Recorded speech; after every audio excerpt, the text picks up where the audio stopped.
Hello, everyone, and welcome to the Lord Gord Podcast. This is your host, Lord Gord, and I'm giving you information that's factually correct and politically incorrect.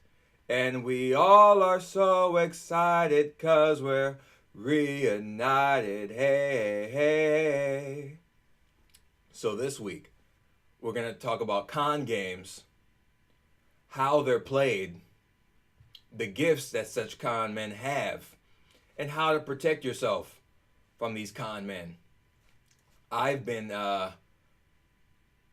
swayed by con men before, and I could have been in a much worse position than I am today had I fully bought into the rhetoric of these con men. So I feel like it's really important to get this out there. So let's get this going. Humanity, for most of its history, has been mired in squalor and misery. We evolved to be optimists to deal with the harsh realities of the world. Due to this, we see patterns where there are none, we seek stories when causes are mundane, and we often choose to indulge in fantasy rather than face a hard truth. Throughout our history, our flaws have made us easy prey for a certain kind of predator. These predators come in many forms, including the politician, the activist, the salesman, the religious leader, the player, etc., etc. They use their rhetorical gifts to weaponize our insecurities and weaknesses for their cause. They are confidence men, and they are always in our midst. So I read a book maybe about a year ago called The Confidence Game by Maria Konnikova, I believe her name was. It was a great book, and it really expanded my mind, and it helped me understand how these con games are played and what the previously mentioned occupations have in common when it comes to utilizing the tools of the con man. So I'm just going to go through a little list and give a few examples. So this is the first step of the con man, the put up. The con man sizes up potential marks, looking for desires, fears, and weaknesses. If you can size someone up well, you can sell them anything. For example, the leftist, the left-wing activist, they'll size up poor, ignorant, unskilled, dysfunctional people. You can't speak the language of the country? You have no skills that people are willing to pay for? You have a dysfunctional culture? You have a bunch of kids out of wedlock? Oh, so tasty! So tasty! You're a lagging group and you blame your problems on someone else? Oh, so tasty, so sweet. Oh. Pyramid schemes. They do the same thing. I've seen in their training textbooks. They choose you. They show you how to choose your marks and your victims. You look for warm leads, which are family members because they're going to trust you initially because they're family. And you find people on the street who are willing to listen to your garbage. You just salivate at the chance, at the opportunity. It says easy prey, lambs to the slaughter. Number 2, the play. Con men gain the trust of marks through emotion. Emotion overrides logic, so the con man must take advantage of emotion and identify what the mark desires. The best con men are great storytellers, as narratives are concrete and emotional in nature. So con men are always very short on facts and evidence, and they're always heavy on rhetoric. For example, a leftist politician will tell you that someone is stealing from you, even though they have no evidence that someone is stealing from you.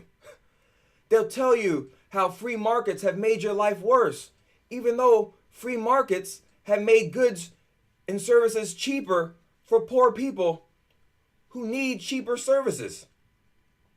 They'll tell you that all your problems are due to someone else and not due to your own bad behavior. Your poverty isn't due to your lack of skills or the fact that you have a bunch of babies out of wedlock you can't afford. No, your poverty is due to some shadowy figure that's screwing you over, that isn't paying you what you're worth. And your worth isn't dictated by the market. It's dictated by your emotions, the way you feel. And the con man takes advantage of that. They tell you that blacks are disproportionately incarcerated due to racism, yet they will never talk about crime rates. They'll never talk about offending rates. The con man, he'll tell you that if you join his religious organization, you will find bliss and eternal happiness. Yet there is no evidence for this eternal happiness. There's no evidence of this bliss. So on and so forth. Step number 3, the rope. Once the mark is entangled in the fantasy that the con man has created for them, the con man exerts power by using soft touch. So, for example, in a pyramid scheme, they'll show you all the people who are successful in the pyramid scheme, even though for the most part, those people have liens on their houses. They're living in debt. They'll talk about the 1% is making all the money. Even though the 1% changes over time, and half of the 1% in 1996 were no longer there in 2005.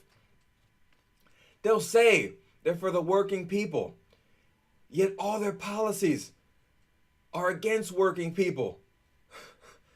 The teachers will say that they're overpaid, yet they only work 9 months. They'll never tell you that they're underpaid compared to what?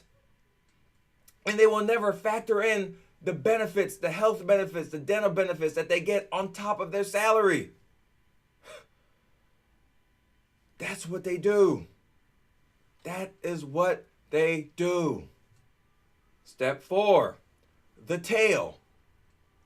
This is the moment where the mark thinks that the rules make sense instead of it being too good to be true. Yes, black poverty is due to discrimination, even though that poverty rates for married black couples have been in single digits for over 20 years.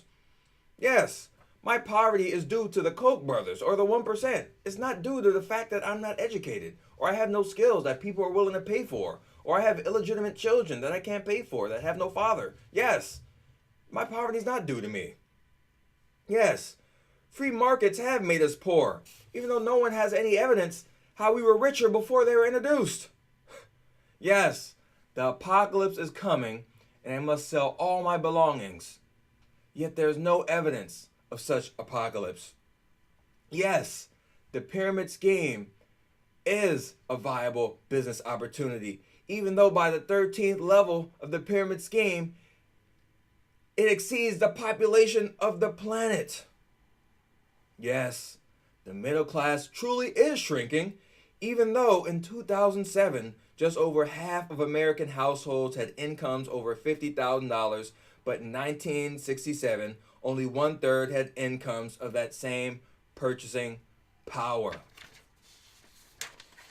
That's how the con games are played. They look at you to see if you can be a mark. They find your weakness. They exploit it. And once you believe that the nonsense that they are selling is true, they now have you in the palm of their hand. They can use you to further their political agenda. They can use you to extort money from you. They can use you as a pawn, as a tool for their own nefarious purposes. So here are my implications. Whenever you're being sold a vision or an idea or a good, ask these questions. Compared to what? At what cost? And what hard evidence do you have? Also, look up the baloney detection kit. I may do a podcast on that in the future, but the baloney detection kit is paramount to asking crucial questions to determine whether what someone is saying is true or not, and how to find out what they're saying is true or not. Use it. Insist on empiricism. Always. Don't go for the rhetoric. Okay? Don't go for the flowery and emotive language. Ask for hard evidence. Do your own research before buying into a vision or a product. Think slowly. Think critically. Don't just go with what they're saying. Find dissenting views and compare the views and see which one has the most facts and logic behind it. The great Thomas Sowell once said, "A fact that so many successful politicians are such shameless liars is not only a reflection of them, but it is also a reflection on us. When the people want the impossible, only liars can satisfy." And when you subsidize anything, you get more of it. If we continue to subsidize these liars and allow ourselves to be lied to and sold a vision of lies and half-truths, then there's no incentive to tell the truth. Look out for the con men. Stay clear of the con men and their con games. Be very skeptical of emotional rhetoric. Ask for the facts. That's the Lord Gord Podcast. I hope you enjoyed it. Subscribe, share it, like it, do whatever you want with it, play it over and over again. Get the Lord Gord album, This Isn't TV, on iTunes, Google Play, so on and so forth.